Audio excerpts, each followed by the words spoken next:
So my name is Wolfram Hedrich. I'll be your moderator today. I lead the EY's financial services business consulting practice in ASEAN. And as part of that, one of the focus areas in my work in the last 20 or so years has really been on helping banks drive value from their risk and capital management activities, and so strengthening organizational resilience to navigate an increasingly complex world has been a major part of that. And so I'm very honored and excited to preside over our timely discussion today with our esteemed panelists to share their views on challenges and their solutions that they have found in their own organizations. When crisis hits, it's of paramount importance, right, to be able to evaluate potential financial outcomes and posit the potential management actions very, very quickly, right, to dampen downside effects and assure resilience. And when COVID hit in early 2020, most banks, I think it's fair to say, struggled to execute a coherent and immediate response to that, and which resulted in a heightened market uncertainty and, of course, a lot of operational challenges, I dare say. So in this panel discussion, our panelists will share their experiences and views on their efforts to reinvent their companies or help other companies reinvent themselves to mitigate the impact of global disruptions such as the COVID-19 pandemic and position themselves again for sustainable growth in the future. So we'll be investigating how they employed innovative solutions, changes to their business models, investment in and new approaches to using technology, more effective use of data, and others. This is a no-slide event, so this will take the form of a guided conversation, and I hope a very lively debate. The session is recorded. You'll get the link afterwards on the ABA website. And as mentioned, you will have the chance to ask questions by entering those into the group chat function. I will first guide through the conversation with the panelists before we return to the questions, so you know what we're discussing and what to ask about. So without further ado, let me introduce to you our panel today, starting with Ms. Shan Luo, Director of Fintech Space, the largest Fintech hub in Taiwan. Shan introduced two unique services to help financial innovators, the Regulatory Clinic and a Digital Sandbox when Fintech Space was launched. This is an ICT-based government think tank as well. So on top of that, she serves as a startup mentor and a digital transformation consultant. She was a journalist before and in international sales and hardware manufacturing, so brings a very broad background today. Next, Mr. Jonathan Aless, CEO of Hatton National Bank. Shouldn't need any introduction. I think you heard of him a lot already in this event. Jonathan is the chairman of the Asian Bankers Association, on top of his role as chief executive of Hatton National Bank, one of the most prestigious private sector banks in Sri Lanka. And in addition to that, he's on several boards within the HNB group and in the banking industry, where he's been active and had a renowned position for more than 35 years, serving on with many international banks in the past. Next, I'm very happy to introduce Mr. Jose Vic Veloso, President and CEO of the Philippine National Bank. Vic, also president of the Bankers Association of the Philippines, and hopefully will share some of the experience from reacting to the crisis in the Philippines more broadly. Right, that's the lead organization of universal and commercial banks in the Philippines with 45 members. Vic has more than 30 years of banking and capital markets experience and has garnered various industry recognitions throughout his illustrious career. Next, we have our academic representative today, Dr. Nazir Salari. He's a senior lecturer and course leader at Bath Spa University. He's worked in academia for 8 years in the areas of marketing, innovation, and data analytics. And on top of his academic work, Dr. Solari provides consultancy services and training to businesses, really around the topic of how to make the best use of data to solve organizational problems. So we'll be hearing from him about innovative solutions of applying AI to the crisis right now and the changes that banks face.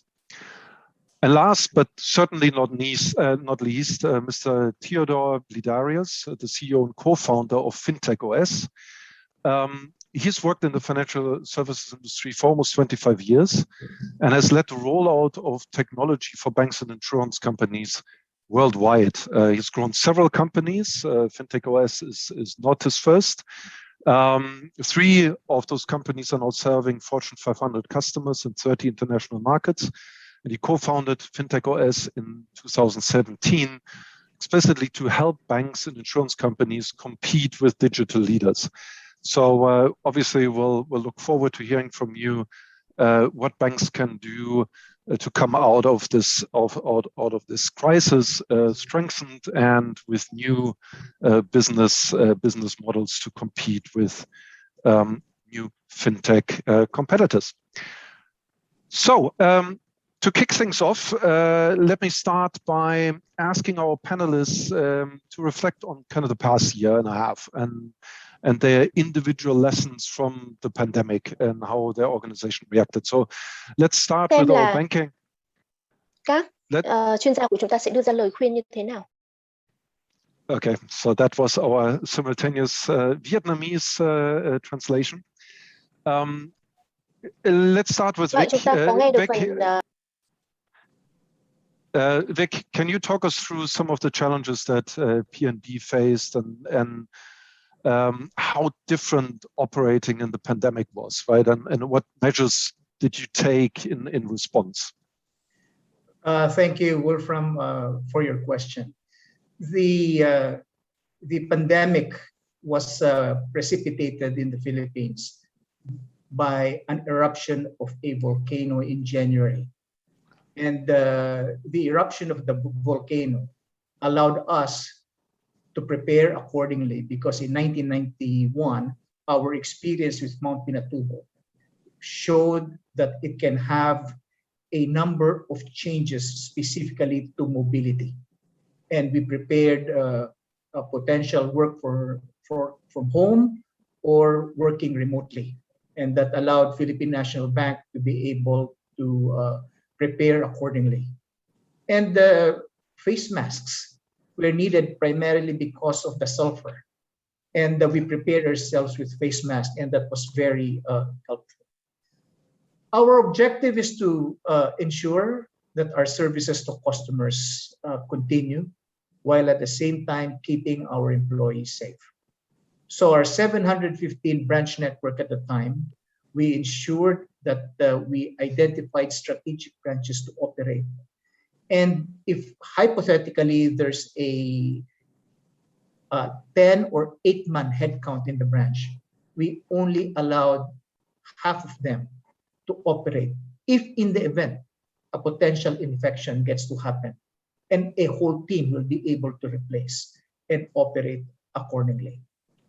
Head office, by virtue of the support needed, was the lodging place for individuals. So complete with the futons and the food provisions, we made sure that the IT people, operations people were there on the ground, not to leave and be exposed potentially. We created a command center. The command center identifies key challenges, issues that everyone faced.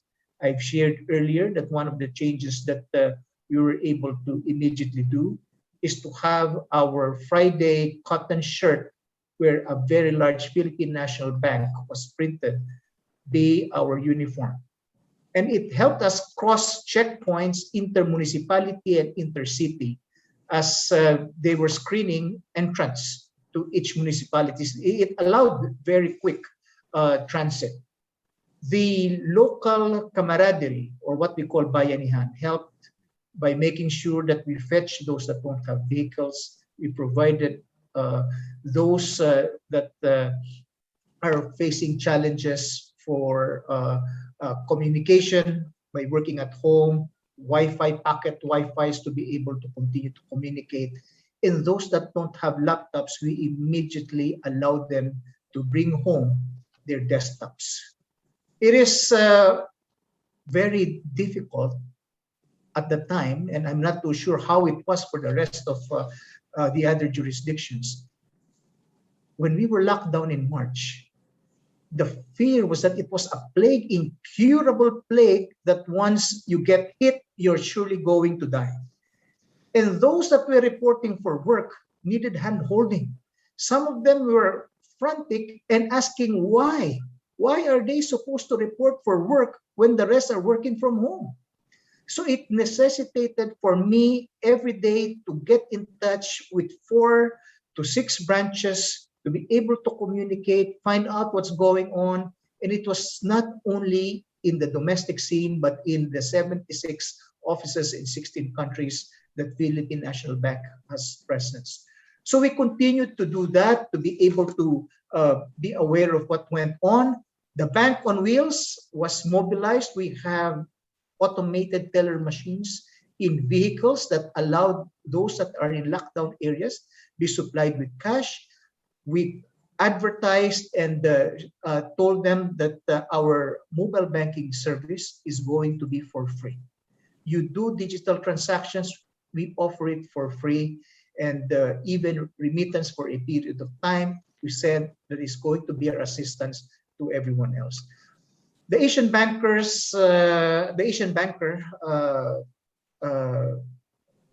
recognized Philippine National Bank as the best managed bank for 2020 and the best CEO response for that. But I think what we were able to do was just to ensure that there's teamwork, constant communication, customers are made aware of the bank being of service, and the customer experience was there. Thank you. Okay, Vicky, how that? Sorry, Jonathan. How does that compare with your experience at Hatton National Bank? What measures did you implement in this situation? So firstly, a good day to everybody, and thank you for having me on this panel. In my capacity as ABA chairman, I'd like to thank this panel with Wolf chairing the session and all those who went before us in the previous 3 days. I think it has been a magnificent response to being in lockdown and not being able to, travel. The fact that we still have a conference going on, and with this bite-sized 1.5 sessions, I hope more than anything else that the audience has really benefited from this. And I also would like to thank them for their participation. So quite similar to Vic's response, Wolfram, I'll try to sort of bring in if there was anything different. And basically, the good thing is that Sri Lanka started off very early. It realized what was going on in China and then how it had spread to other countries. And then even before it actually hit, Sri Lanka somewhere around middle of March, by about in January or so, we had actually created our steering committee. We created a COVID-19, we still call it the SHIELD, SHIELD. It's a very active steering committee that, is proactively looking at solutions for staff, for the bank, for customers, all alike. And to support the work that we were doing, in addition, I must say that the government as well as the central bank took proactive action. So it was a 3-prong, all working together. Yes, some industries were in lockdown and we needed to sort of be extremely careful. So the usual masking, sanitization, wearing protective shields, the PPEs all came out, 50% working. others Và chúng working tôi from cũng home. có Some cái of đội nhóm us của didn't mình làm even việc have work 50%. from home policies. All those had to be actually done on the fly. It's not as if we waited for a policy manual to get approved before actually doing it. We already implemented. This is one of those, convenient things where the policy manual followed the action. And, we did a few of those. I mean, maybe I'll come in later in terms of the enormous help that we gave our customers who were on moratorium, who needed debt relief, and the kind of working capital finance we did, and the kind of technological support that we provided as well. And in our case, what really is, it's 3 phases. We did a really great job, Wolfram, upfront in March, and we minimized the numbers, and it was, we had probably March, April, until around middle of May, we were in lockdown, slowly opened up in mid-May, June, July, had a fairly good beginning and a fairly good third quarter actually. And then unfortunately, the second wave hit us in October. That was probably a little more damaging than the first. The numbers picked up. And then right now, come March 2021, we got into a third wave, which actually has affected us far more than the wave 1 and 2 combined together. So more extreme measures have been taken based on that. We have tried to keep the economy going. It's nicely moving at around 5%, but still we have not got, for an island nation, where, we rely a lot on our imports. So there's a lot of business strategies, which I would come to later on, in terms of where we had to innovate, think differently, and how it has impacted our business models. I'll bring it on a little later in terms of, as a consequence of the fact that exports have slowed down. Some of our migrant workers have probably been out of a little work, and that has reduced the remittances, as well as tourism, being a major foreign currency earner in Sri Lanka, being at a standstill. But by and large, I mean, the banking industry was declared as essential services. So like Vic said, we were also, I mean, today you are seeing me in, jacket and shirt, but otherwise I would have come in, t-shirt to office. I think when we spoke the other day, I was in a t-shirt, and so that is, then our staff are easily identified. They are not inconvenienced or harassed by, at the checkpoints and whatever. And that has enabled them to actually perform their duties. So they've done a magnificent job despite, the risk that they have entailed, being with customers, exposing their families, etc. In return, we hope we have looked after them well. We have not done pay cuts. We have not done, we have not slashed anything of, of sorts. They have actually contributed a lot to the economy. And in turn, we have tried to give them time off, as well as work, reduce times to manage the risk. I'll maybe pause at this stage and come in a little later, Wolfram. Good, thank you. There's actually one question here that I want to pose directly that came up in the chat to Vic, if I may. There's a question around the remittances from the overseas worker population, Philippines. I think that's also relevant to some degree to Sri Lanka. And the question is, how did PNB manage serving the inwards remittances beneficiaries, in particular by minimizing use of physical cash and digital and using digital payment tools? I think you mentioned briefly the mobile cash machines that you implemented. Was there anything else that you did for this particular customer segment? We tied up with pawn shops. Pawn shops in the Philippines are able to locate in areas very far from where the banks can reach, primarily because of a one-man team desk presence. So instead of you pawning jewelry, they've been transformed into remittance offices. So what we've done is to partner with these remittance or pawn shops and able to reach the farthest corners by using technology. Of course, a number of the recipients also were benefited by the Bank on Wheels. but that's the other way by which we're able to help. Và hiện nay chúng tôi có thể hỗ trợ. Fantastic. Speaking of technology, if I ask Shan very quickly, right? You're the leader of a fintech hub and an incubator, right? How have you experienced, right, that I mean, certainly there was a digitization drive, right, in the banking industry, and certainly increased the demand for services there from the incubator. Was there really an increase on your side? How did you perceive that? What did you do to react to this increased interest in digitized services? Thanks, Wolfram, and hello everyone, and good afternoon. And Sean from Fintech Space, I can give you some quick background about the Fintech Space. We are the hub. So not only the Fintech companies we incubate, but also the financial institutions. We help them to start with some innovation experimentation.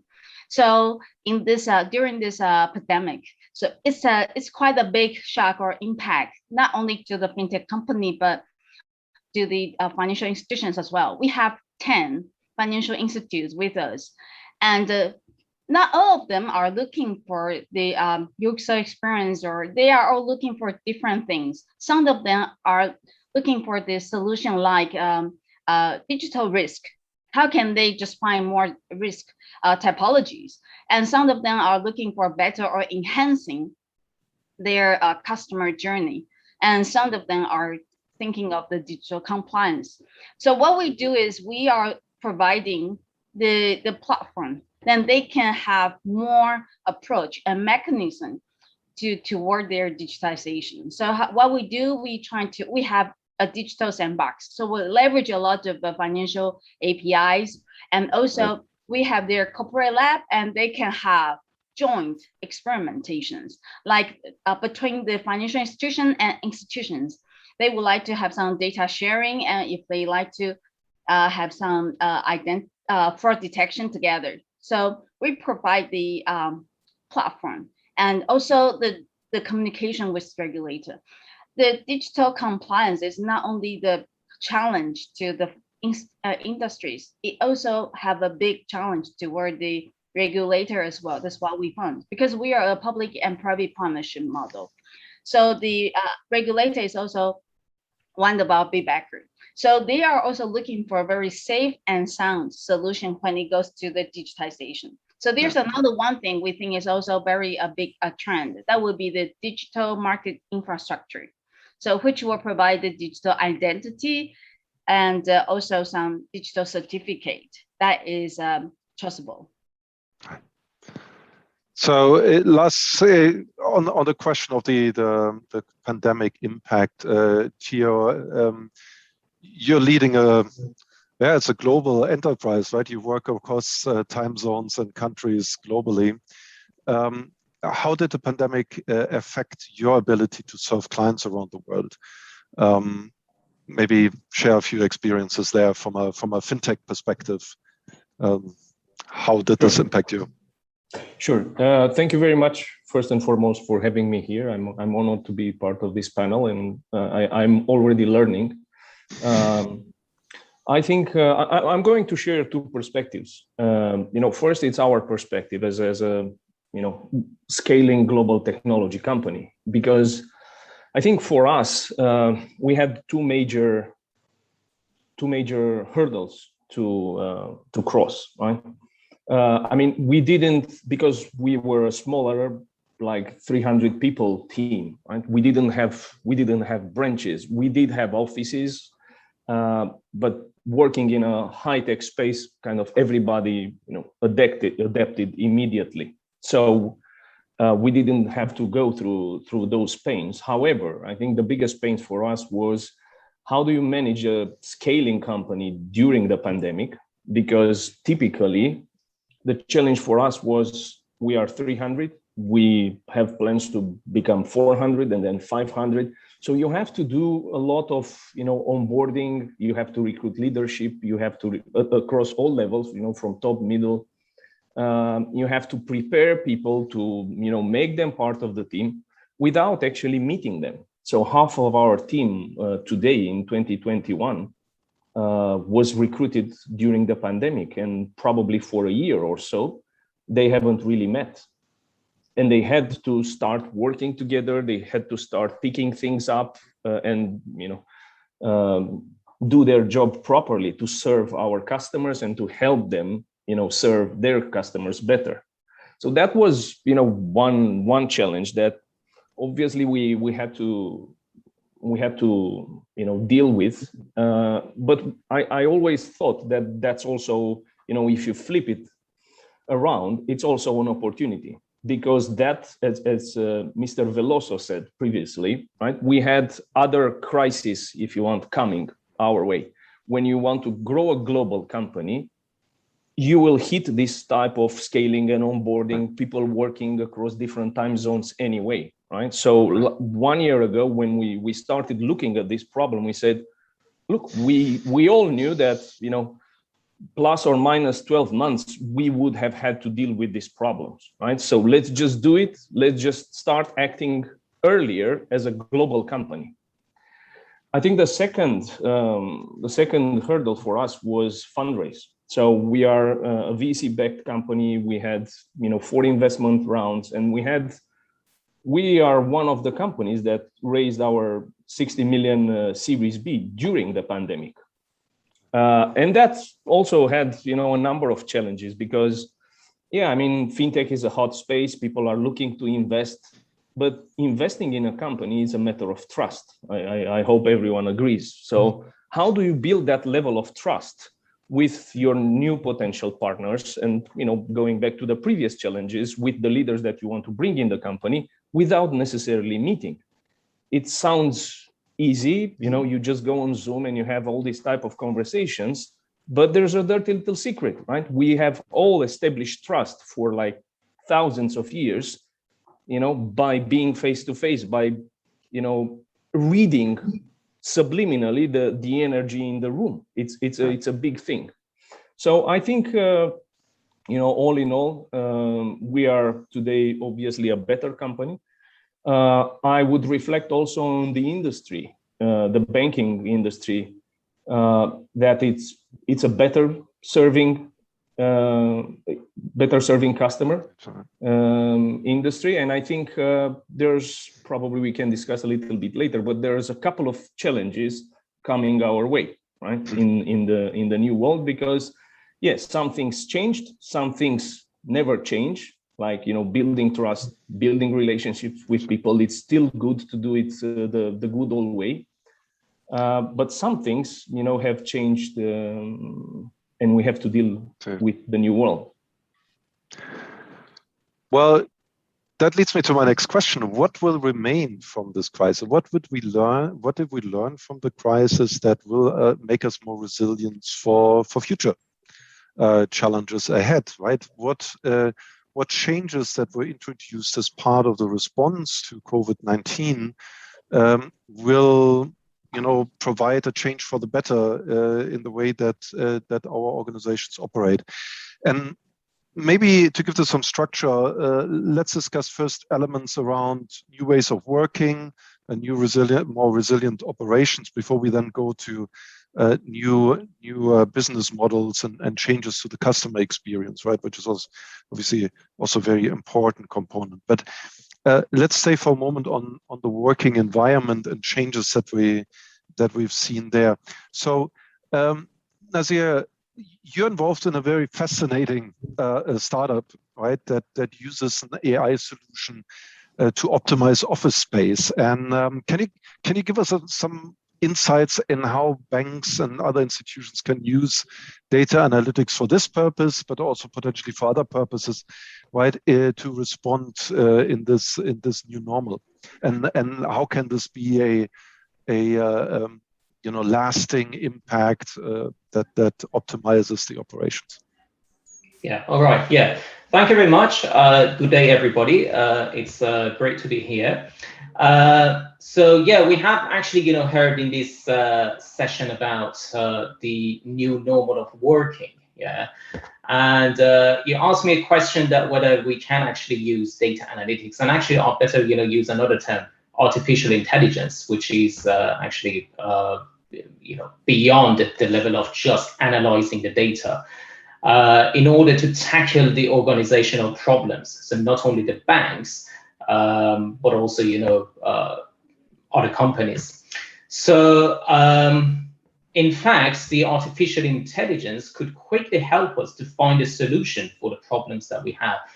Space optimization, and that's a startup that you mentioned, they are actually located in the Netherlands, is just only one example, okay? And, we have actually seen that a lot of companies, they really struggled to find a solution that how to best use the office space, which is actually associated with reducing the costs of the office. But that is actually just only one problem. So is it actually possible for us to actually have multiple goals, in which reducing the office cost is one of them? But what about improving the innovation at the workplace? So you're trying to minimize the use of office, reducing the cost of it. On the other side, there is another contradictory objective, which is emphasizing on innovation at workplace. So you want actually people to meet each other. People want to have relationship physically inside the office. So that's another thing. On the other side, it's not just only your team within the bank. For example, the bank actually has got relationship with other teams and other organizations. Maybe, for example, I don't know, a bank needs to have a bi-weekly meeting with another company in the office. Also, can we consider the overall well-being of the employees? Okay, so again, that's related to the latest research done by the LinkedIn. That a lot of people now prefer to have a kind of flexible working. So and also maybe some people want to have absolutely 7 days old ways of coming to the office. So again, every employee has got the individual needs. Okay, so I have just mentioned 4 objectives. So reducing the office costs, emphasizing on innovation, interdependencies of the teams and the colleagues, and also the overall well-being of the employees. So 4 variables to consider. Okay, is it possible to actually optimize all of these and find a solution that can address all of these objectives? The answer is yes. With the power of AI. And is it something that us as humans, can manually resolve it?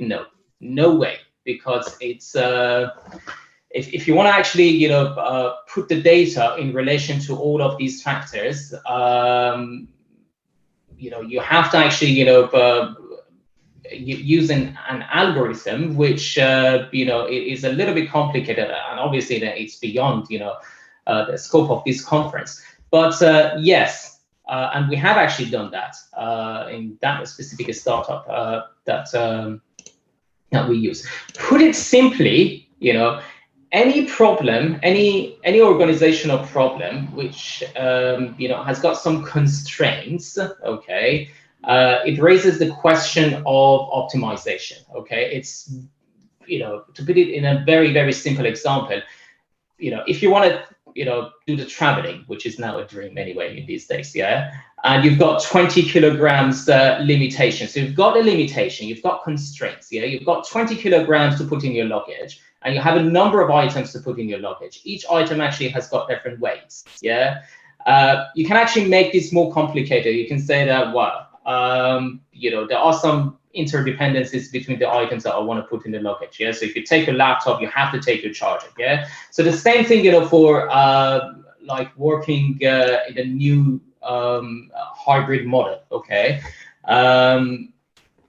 so we have to think about these 3 things. What are our needs? What is it that we need to have? What are the capacities that we have?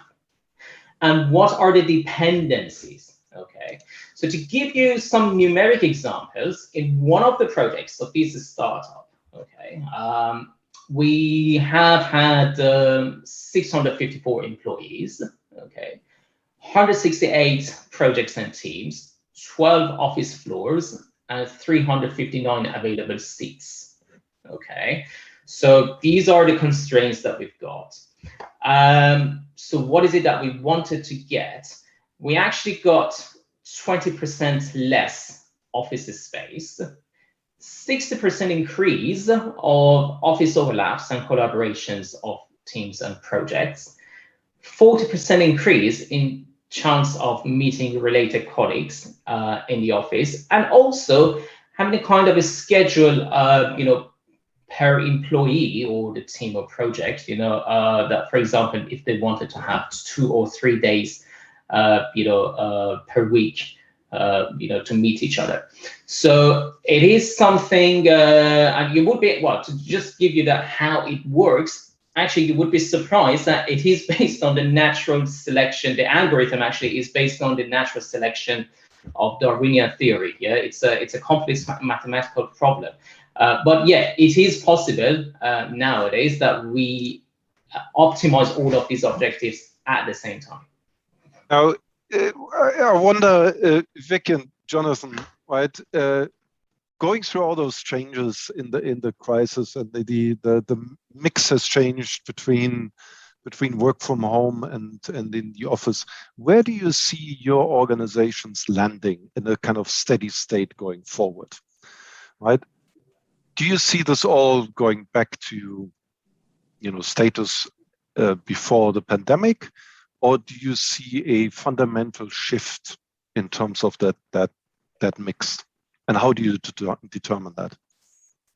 Allow me to share our story first. We estimate that 30% of our workforce will permanently work remotely. And if they are permanently going to work remotely, we are going to have them for meetings probably twice a week, and if necessary. We've started to review the branch network. And so far, since last year, at the start of the pandemic, reduced our footprint by 13 branches. There's a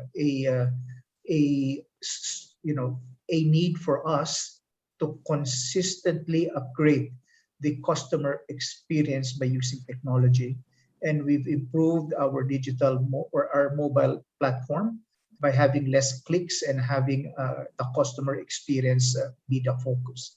And the number of billers for mobile banking has continuously been increasing, and interconnectivity for overseas foreign workers to be able to connect straight to schools, to real estate companies for amortizations, for insurance companies for their premium payments, and the like is continuously expanding.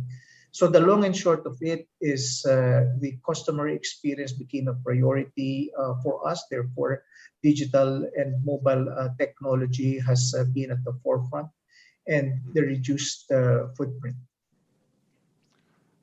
Thank you. Jonathan, anything to add on that from your perspective? So just a little before, like, I mean, we were talking of prelude. So even before we got into this COVID situation, Wolfram, we were involved in many panels, especially in trying to get the female workforce increased. And we were looking at, you know, part-time, how do we, you know, have pregnant ladies working from home, you know, doing a bit of work after delivery. So those were discussions that were ongoing, because Sri Lanka has more than 50% female population, and the workforce is also now increasing. It's probably lagging a little bit, but, you know, picking up. And we need to sort of enable that.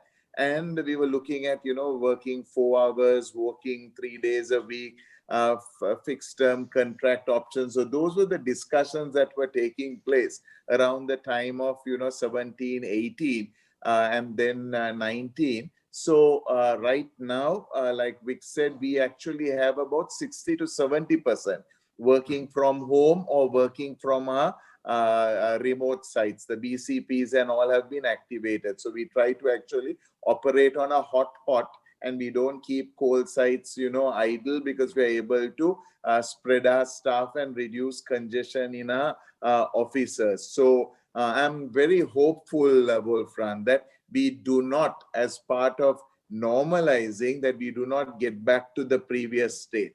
That I would really... Yeah, sorry, go ahead. Yeah, which is, I'm just hoping that we would be able to continue the working from home now that we have got the infrastructure in place. Our O365s are working. We are VDI enabled. We have moved it from VPN. We have brought in the required cyber and other controls in place. Our CISOs are working round the clock to make sure that, we have limited tracking and all that to do. Katie spoke on day one about the culture, which is actually important. It's not just the checks and balances only. It's about, looking at the culture change in bringing all this together. How do you manage, to get the organization culture when half of your people are still working at home? So there are some challenges around that, but I hope that, that we would really take this forward and make, bring in new forms of working, which is leverage a lot of technology for our middle office processes, create a different, make sure that our UI and UXers are as good as, talking to our customers when our clients actually interact on mobile or internet banking, and they do not miss it, other than, the the advisory. The contact centers are doing far more than they did work before. We call them connect because there's a lot of connectivity on social media as opposed to, using calls, etc.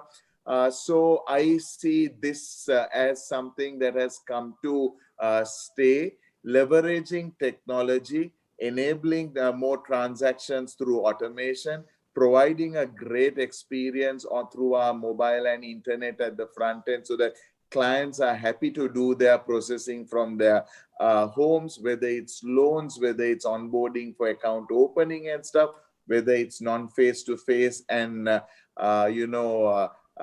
dry signatures. We bring all that into place, and then we are able to actually get, especially critical departments, like, some of the back offices. We can actually look at other models as well, Wolfram, like, we can outsource some parts of our work with adequate controls from the bank, but have different staff categories doing, centralized work, and making sure that there is some level of supervision from the center. So I'm, looking forward, optimistical that we can take this forward very positively to create a good experience to our employees, for those who want to work from office, those who want to work from home, and as well as making sure that we have where it really matters for whether strategic interventions, teamwork building, where we need to come together, we make that possible in an office or environment outside. So in a way, if I understand you correctly, right, this was somewhat a blessing in disguise for inclusion and diversity in the bank, right? And if so there were many listen... dark clouds, Wolfram, but in that, that dark cloud, there were many silver linings as well. So what it has done is it has really propelled us. Wherever we were lagging, whether it was customer take up on digital, us hesitating to, go, pushing in these areas. Now we have actually got the green light. We have got the nod from all to, take forward some of these good practices forward, provided the controls are in place, because at the end, we are a responsible banking institution, very tightly regulated, custodians for shareholders and depositors' money. So no dilution of that responsibility, but I think we need to start looking at different models, and this is a great opportunity. So speaking of different models, let me ask Shan, incubator, startup incubator is kind of the best picture, right? It's designed for being an agile, fluent environment right? That thrives on disruption. So, what can other institutions learn from an organization like yours? How to react to disruptions and to build up resilience against these disruptions? Anything that the participants can learn from that experience? Yeah, thank you. And being as a hub, yeah, we do have different requests from different stakeholders in the industry. So originally we start with just the startup incubator. So we have a lot of fintech solutions, but we found that it just have the solution itself is not enough. It just like say that you need to build the trust with the financial institutions. So we start to have the financial institutions to join us, and then they start to share their challenges, especially this time when the pandemic comes. And this May, I think it started with the May this year, and Taiwan really hit really bad. So we can find that we are looking for a lot of like a digital onboarding, just like a previous speaker was saying, and also remote work, and also some different type of collaboration, and how can they start with. So we also learned that we evolve our mechanism too. So we start from we were from the accelerator to become the experimentation hub. So for this experiment, we encourage all kinds of and multi-range. So for example, like the innovator, they have different solutions, but we have this call for problem and then also call for solution from the financial institution. And we have two joint experimentation from the financial institution. One is they were looking for the fraud detection for foreign exchange. So we have 4 banks work together, and they are trying to see if we leverage the simulated data, how can we to prevent, and that's also for the compliance, and we can prevent that with the digital solutions. And we have this empirical data and empirical case, and we can have this kind of very completed case to the regulator. So later they can leverage our experience to do the guideline to help to this kind of a joint for detection. And also another case is for the eKYC, the digital onboarding. So we also exchange the banking application, like you apply for the credit card and you don't need to use your own, you don't need to type in. So you can leverage the other banks that you have account and you can import that. But this kind of systematic flow need to try and see if there's any risk within that. So we provide this kind of mechanism. And I think it's more and more important to build up the trust with the very different multiple, or we call that's really a wide range approach, and we leverage different mechanisms to have the trial run. And we also start this kind of experiment when last year we started to talk to the regulators, and they totally been very supportive, because they believe that this kind of under the highly regulated industry, it's not so easy just to open up without any testing before. So I think we call that innovation and digitization is more like the vaccines for the corporate, for the financial institutes. When you have more vaccine with yourself, within yourself, and when you really hit or face that the virus, and you think you know how to deal with that, or you can have better and well environment to against that. So I guess what I want to say would be you can have more vaccine this time. Yeah, I like that image of vaccinating an organization against crisis by providing more of a space for experimentation and testing and new ideas and trying it out, which leads us, I think, to the next question around innovation and new technologies. And I'd like to ask a question here to Theo. Asia is, as we all know, a very innovative region in financial services. I'd like to ask you, from your perspective, right, really leading in the technology space here in fintech, where do you see the opportunities here to launch new value proposition coming out of this crisis experience, right?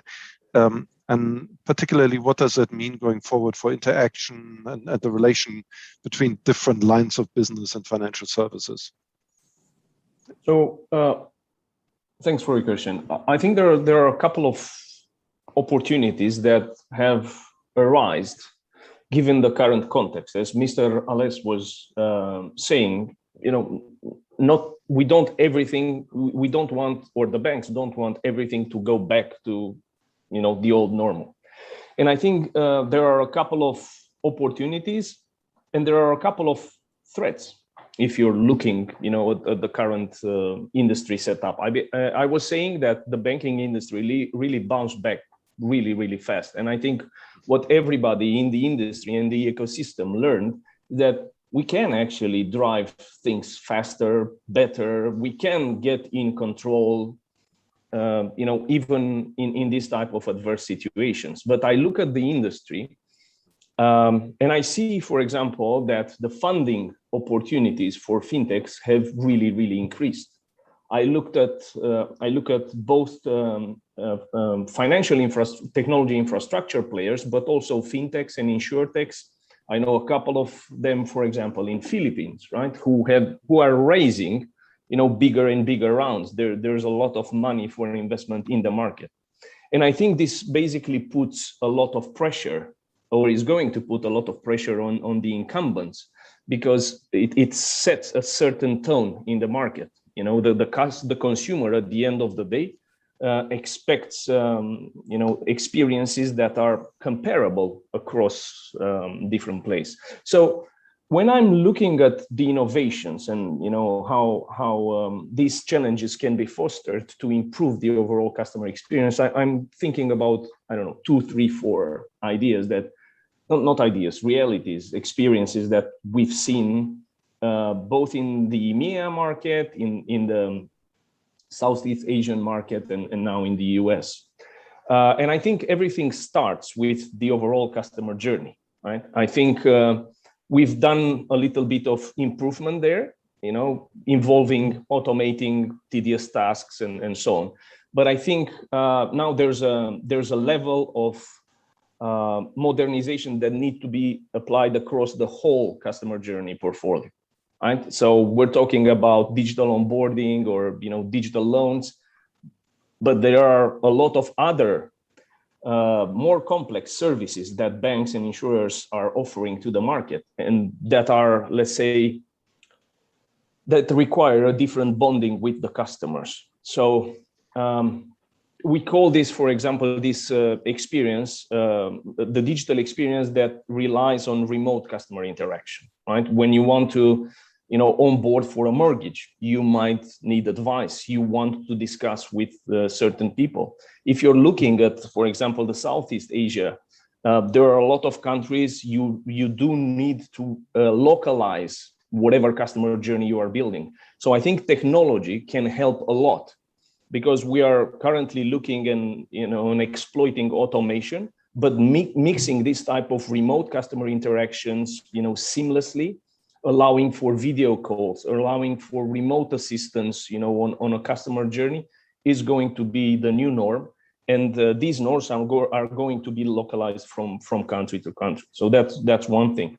The other thing that we're seeing, because of the threats, let's say, from the fintechs, more and more banks are, establishing these partnerships with financial technology infrastructure players like ourselves, but obviously we are not the only one, where they say, we learn how to get in control to, some of the processes that we used to be in-house and now we outsource.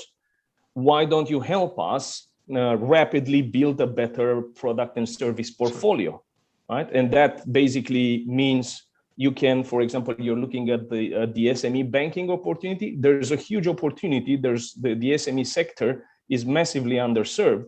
So there's a big opportunity for the banks to develop tailored product and services through these partnerships with the fintechs or the fintech infrastructure, technology infrastructure players. And lastly, I would mention, I think more and more companies are looking at what I would call end-to-end digital experiences, because what the pandemic taught us is that we can actually tackle in a more agile manner, big transformational projects that we feared to tackle in the past. So there's a lot of opportunities to not only deal with let's say, with the engagement layer with the customer, which is obviously, a big need, but also look under the hood and really transform, back office and mid office and core services, because at the end, they are participating and they are giving a flavor of the overall unified customer experience. Thank you for that. That was fascinating. With that change in customer relationship, do we also need to change the way that we manage our customer data away from kind of the traditional way to manage CRM data? Nazir, do you have a view on that? Yes, how do we absolutely. need to change our way we need to manage our customer data here? Yes, absolutely. Yeah, well, other panelists actually, they talked about the value of automation, for example, and the way that we manage our relationship with the customers, which I assume that is done through the customer relationship management software, so CRM softwares. Okay, I know lots of them. Okay, so there is not necessarily anything problematic with this, but actually there is a growing need of actually moving away from the traditional CRM systems. Okay, and there's a category that is getting a lot of attention these days, and that is called the Customer Data Platform, or the CDP. Okay, so what happens is that the CDP concept nowadays is trying to move away from the traditional CRM system that focus only on one aspect of the relationship with the customer. Okay, what it does is that it tries to unify the customer data from multiple platforms in order to ensure the integrity and the reliability. Okay, so let's actually put it in a very simple example again. Okay, so you're a bank, okay, and you are trying to attract new customers. So you're trying to encourage customers, somebody who has got an account in another bank. What banks normally do is that, sometimes they offer a bonus. So if you switch to us, we're going to give you like $200 bonus, something like that. Okay, so you promote this message, I don't know, on social media or whatever. Yeah, it grabs the attention of someone. That person, takes the mobile phone, starting to filling out the form, and then during this process, I don't know, a distraction happens. I don't know, somebody knocks the door. I don't know, you forget to complete the application form, for example. Okay, and you completely forget about it. Okay, and if you actually have a proper defined relationship management platform, what happens is that, for example, you can actually message somebody on their mobile phone a week after that person is on the train and saying that, like, well, this time I'm going to give you like $300, for example, bonus. How you do that, actually, you're trying to understand the customer and trying to create a profile of the customer, and then also calculate the probability in which this customer will be converted actually to your client.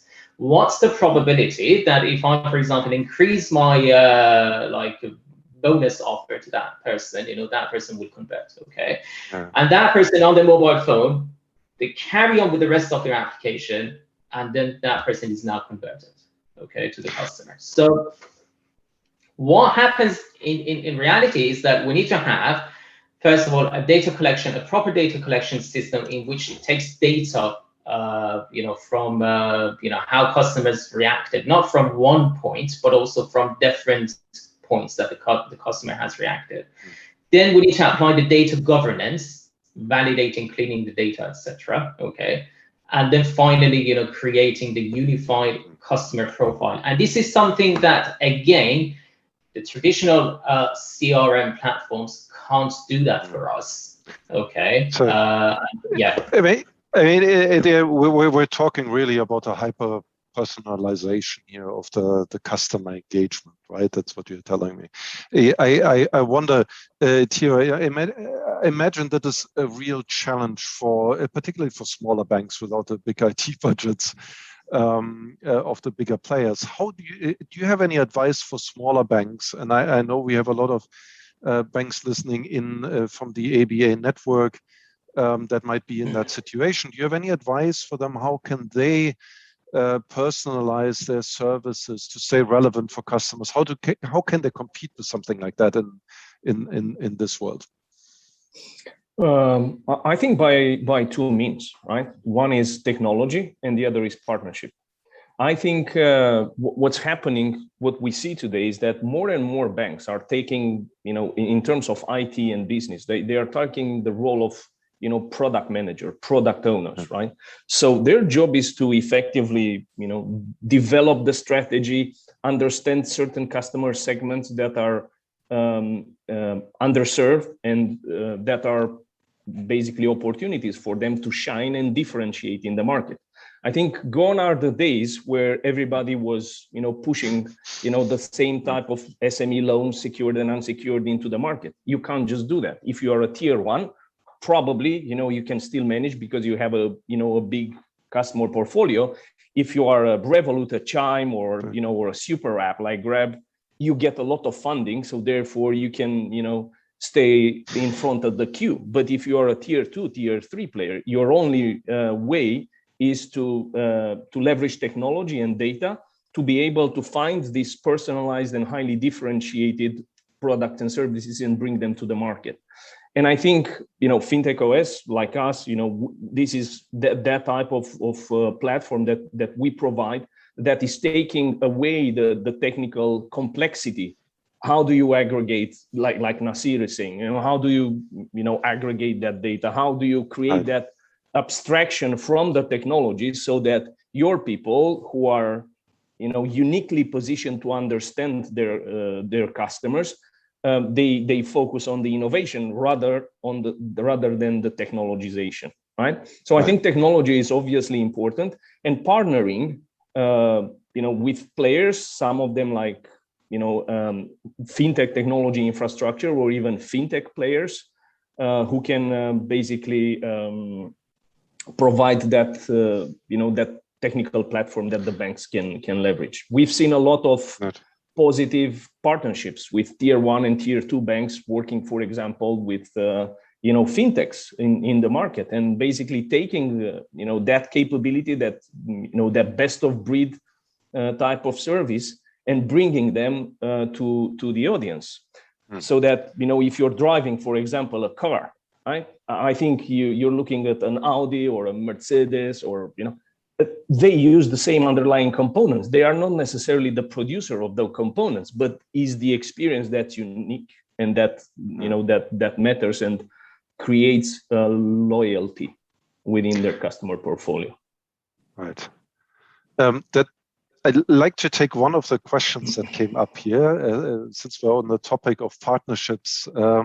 So the question here from Rajendra is the panel has representation from Taiwan, Sri Lanka, and Philippines, and those are, of course, countries with heavy focus on agriculture and the economies. So the question here is, where does the panel see opportunities in a new normal for agri-tech startups to engage conventional banks and contribute towards productivity enhancement and value addition of the agri-centered SME customer base? So I'll start with maybe this time Jonathan, to see whether you have anything to say about that, and then afterwards Vic. So I think whilst we continue to support technology and enable the urban population, it will only be successful in a country like Sri Lanka, is if we actually address our MSME segment, those in the rural, those in the grassroots, the value chain. If we don't, whether it's our payments and cash management that actually then have got distributor finance, supply chain financing models, but even more than that, standalone normal SME platforms. We have got a few that are coming up now. Right now, we are talking to 2-3, partnerships. One is actually we're looking at agripreneurs, and that agripreneur is along with technology, technopreneurs as well. Because when we talk of business modules, you will see me actually moving to when I spoke of being an island nation and us now having to, weather the storm of, limited trade taking place globally and having to do our own manufacturing. We need to promote more entrepreneurship within Sri Lanka, technopreneurs as well as agripreneurs, getting in them there. It's no point more of us going and doing the same job, and in industries which are in lockdown, the whole government philosophy is, move into areas which are needed, which need to be sort of productive and which are actually generating cash flows. So I see now, let's say if you take Hat National Bank with its solar, the best thing that actually happened to us was hitherto we were looking at, complete solutions before we go to market. So we really took time to go to market. But today, I'm really glad to say we really put this MVP into action, the minimum viable product. So we started with our solo mobile. We have moved into, transfers, bill payments. Now we're moving into wallet. We came in with our digital layer, which stays on top of our enterprise service bus. And, our Fintechs can plug and play into that. We have launched a state-of-the-art mobile app with about 200,000 customers logging into it. We are moving into, on that layer, we are moving into internet banking as well as open banking and tab banking.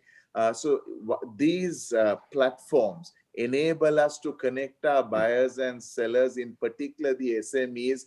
So I think any digital strategy or techno strategy involving a bank that leaves the MSME out, which is like 3/4 of our economy, would be completely futile. It just wouldn't address whether it's just simple collections, disbursements, onboarding, going on to the more sophisticated areas that Theodore alluded to. But right now, these segments have got basic requirements. They've all got the mobile phone. Right, we need to get them started with the onboard. There is a bit of a fear to come into banks. To be honest, if they can, without coming to banks, use their mobile, do all the banking that they need to do. So you don't need brick and mortar, you don't need banks, you don't need bankers even to some extent. What you need is to be able to avail the banking services, and that's what we need to start making available to that particular segment. We must enable the grassroots level entrepreneurs and that provide for lives, provide for livelihoods, and get them going. That's the real success of an economy that comes out of it. So, Jonathan, it really sounds like the crisis was an opportunity to get a lot of things done very quickly that otherwise would have taken much longer. Is that fair to say? Vicky, how was that for BNP? Did you? I mean, I presume you also had similar experiences. Many banks did, right? Particular on digitization of the bank and the services. You talked about this. What we haven't really spoken about yet is kind of the downside of all of this. So maybe can you kick us off? Talk a little bit about, with that rapid digitization that really was kicked off because of the crisis, what were some of the downsides that you had to deal with? And can you share some perspectives on that?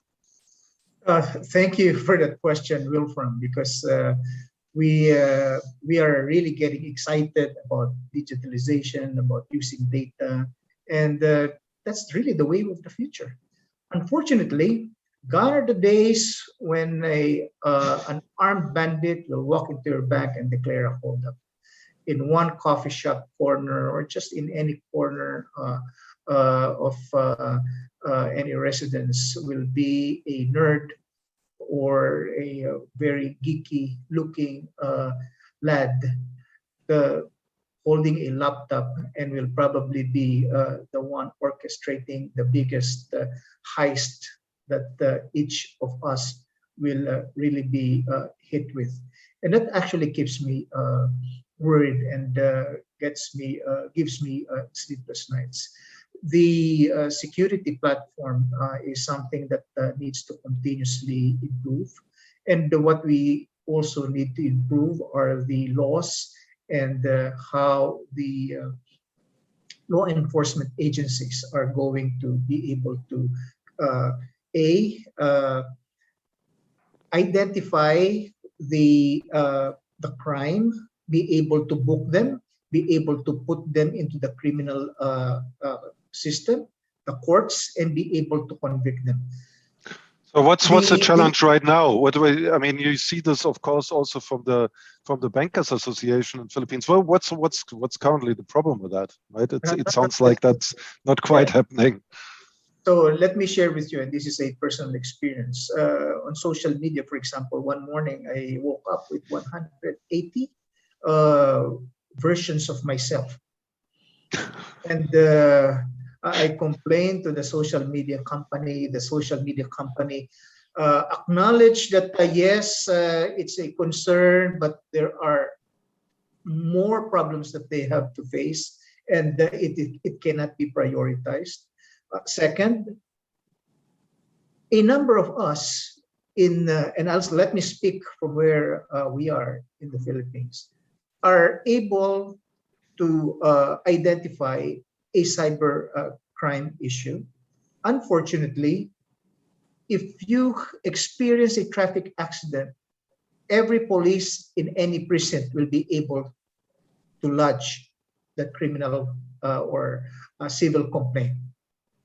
When it comes to cyber crime, you need to go to the Philippine National Police Cybercrime Office, which is only in Metro Manila, or the National Bureau of Investigation, which is also in Metro Manila, or the Department of Justice Cybercrime Unit, which is also in Metro Manila. The police units are unable to establish a case. Second, the fiscals, or the ones that are going to establish the case at the at the court, are still very much unaware on how to frame the case against a criminal. And that actually puts you into a situation where if the fiscal is unable to put together the case, the whole thing can be thrown off and may not even reach the court because there is no established criminal case against the individual. And it's very I presume hard. most of the cybercrime is still relatively small amounts, or small amounts. You can get away with the small amounts, and actually, that's what we observed was the issue. When it's small amounts, people would rather keep quiet and say, "Okay, lesson learned. That's about it," and it just keeps on piling up. And until we're able to really put them behind bars and be able to tell each and everyone that cybercrime doesn't pay, it's not going to be effective for us. What would you expect your fintech partners to do to help you in this situation? What was your expectation there? I mean, you have Theo sitting there and Shan from Fintech Incubator. What's the ask from fintechs that you would partner with, right? In terms of expectation around data security, cyber security, where do you see that relationship and responsibilities? Yes, I think just like we say about a lot of financial innovation and also the digitization, that will relate to a lot of data sharing. And we found data sharing and how to balance out data sharing and boost the sales while you can protect your customers' privacy. So that become a kind of a critical issue in Taiwan and for the regulator and also for the industry, especially when you cooperate with the third party like fintech companies. So also include like open banking. So for us, we think is to have this kind of data sharing, new data sharing governance is quite different from the data governance in the past. So it's not only the incorporate data governance, it's more like you need to, first of all, you need to check whether you have the user consent and also the data source and how you manage with the data. So we have three fronts. One is from the regulatory side. So for the compliance, so the data sharing, whether that's compliance, and that is a very, very difficult and challenge for us now. So for us, it's a very deep water, and we talk by the individual cases. So that's why we need experimentation. And the second is that how you be responsible or show your responsibility to your clients, the market.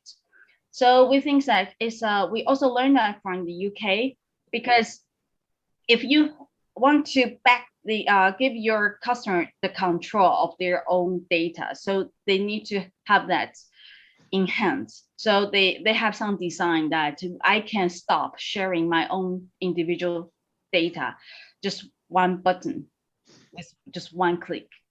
And we think it's quite important. And also I need to know whether my data being shared without my consent. So I might need my data book provided by the financial institutions. And the third part will be for the employees. So within the governance, within the corporates, they were financial institution, even though you have regular auditing. However, you don't even you can't even check the daily basis how many times your employee have access to certain data. So we think that this kind of a log of the data use or the use of the data has to be has a very secure way. So we leverage blockchain certificate. So when you change your data and you have the log of all the usage, and that will be put into the blockchain. And so this how we try to leverage technology as well as to have physical manual governance all together and to have the more completed data sharing governance. Theo, maybe just to hand this question also to you, where do you see kind of the shared responsibilities between the fintech community and the financial services on that topic of cyber risk and data security? I think the biggest problem that we can't really solve today, apart from specialized technology players, it's a really hot space. But the biggest problem we can't solve today is people awareness about security. Let me give you a very simple example. So my father, he's 71 years old, and at some point, of course, I moved from home. I live in another country, and I was very glad to see that he kind of embraced digital platforms so that we can keep in contact, right? And he got acquainted to operating social media and WhatsApp and so on and so forth, right? And I was happy for that, and I think it's obviously it helps our relationship. But the problem is that how do you teach a person who is 70 years old? And the problem is even with 30 years old and 18 years old, it's actually probably bigger, that they have a responsibility to look after themselves. They have a responsibility to look after their identity. How do you make them aware about the security issues that are part of the value that they gain?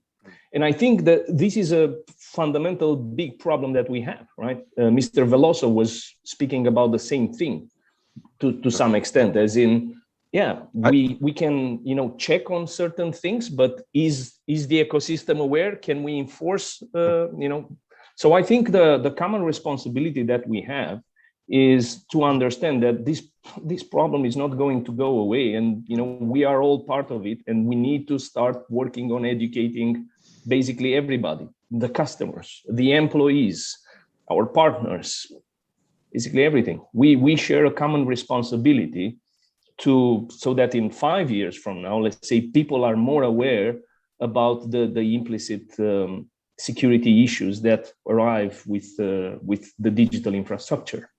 Yeah. I thank you for that example. I have the similar experience with my 80-year-old mother. It's really about, I think, being more sensitive to what can happen and asking a lot of questions, right? So when in doubt, rather ask.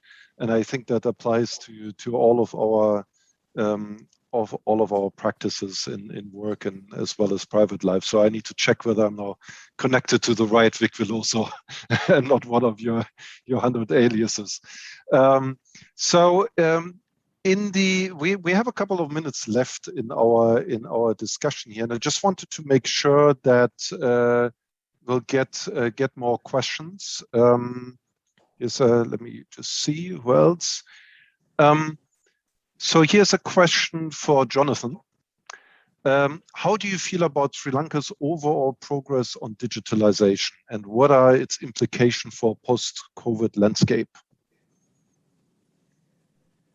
I think it's promising. The digitalization began some time back, but what COVID has done is it has actually fast forwarded. Now everybody is sort of leapfrogging. There was it not only in Sri Lanka, but even in developed countries, the hype of digital was there, but then the take-up was, relatively less. So people were lagging. But now, whether it's young or old, you want to do transactions, you want to get your supermarket groceries, you have gone online. You can't sort of move out of your home. You need to get your home deliveries. So it's happening. With that, with the central banks, digital transformation strategy, each bank has got their own digital journeys. I think it's just aligning itself very well with Sri Lanka in particular. Now we have launched the QR program, which actually makes payments that much cheaper. Lots of banks and telcos are going into wallets. So the digital space will improve. And then, like I said, the experience is getting better, which, previously we said digital, but, clients had a nightmare in getting their services done. The call center was called more, was contacted more often than actually the transaction getting completed. But today, actually, we got really high standards being adopted with most of our contact centers now actually not taking in calls, but you're doing outbound, service and sales because of the, some of the efficiencies that we have got in the system. But that's just the front end in terms of the channels and the products and services which are being digitalized. But a lot more is being done right now in the middle offices. There is AI coming in, there's RPA coming in order to, automate processes. We are looking at chatbots in terms of taking over some of the connectivity that is taking place. Like Dr. Nazir mentioned at the back end. We are looking at analytics. Banks like us have recruited data scientists to start looking at our business intelligence tools a little differently. Hitherto, it was just MI, management information reports, which you are looking at and trying to do something with it. But now we are looking at, can you predict something with it? I was really excited with the conversation on CRM moving to CDPs. That's something that, we need to sort of look at. But we have got a complete vertical that looks at data as well in order to support both risk management, to look at how we manage our operations better, and then how do we actually improve our processes, because with this, we can free up our staff in order to do more value-adding advisory and services. So we have also launched, a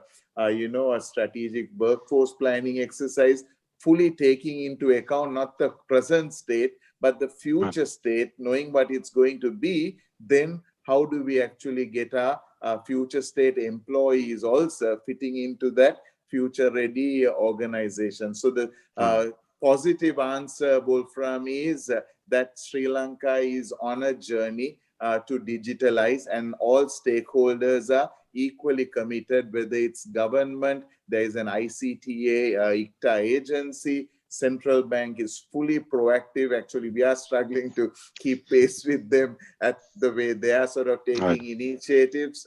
So it's all moving in the right direction. So here's a question from the audience.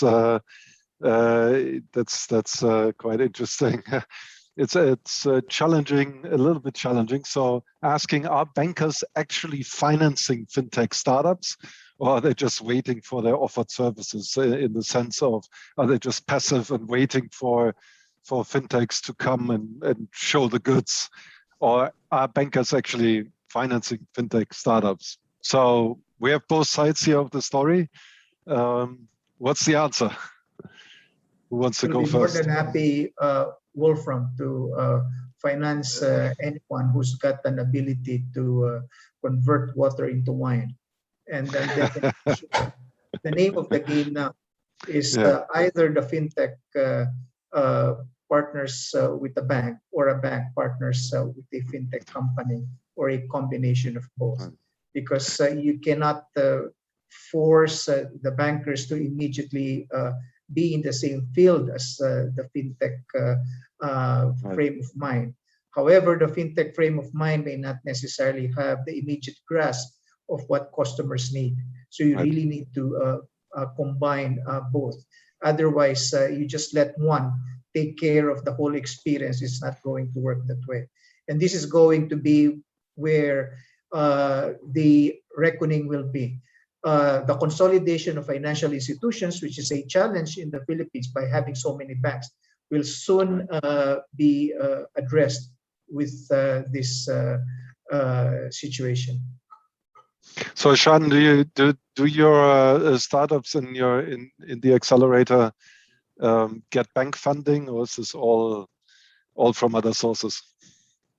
Yeah, I think it's kind of funny. I think later the tech companies can also share their viewpoints. For us, actually, is we always say that it's like a smile shape, a curve. One part is from the compliance, the other one is the finance. But it's very difficult to, especially for the fintech company, you need to meet the compliance cost. So you need more money than other tech companies. And we have this number. We found that you need to have 3 times burn rate per year to be a fintech companies against the ordinary technology companies. That's what number we have here in Taiwan. So we like to, but we always educate both sides. To the fintech side, it would be instead of taking just the grants from the government or the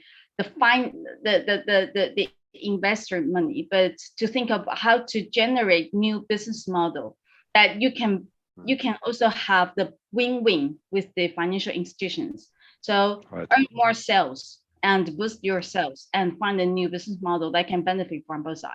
And also with we will suggest the financial institutions, not everything that you can do or you can line up in-house. So some of these that in the back, you can try before, and with those companies against real global tech companies, real big ones. Yeah. So thank you for that. I think we could go on for longer into the weekend. Unfortunately, we're out of time. So it just what remains is for me to first of all thank the ABA for having us today. Right, I hope you enjoyed it at least as much as I did. I thought this was a very interesting discussion. We covered a lot of ground, so I would like to thank our panelists today for joining us today and sharing their views and experiences. Yeah,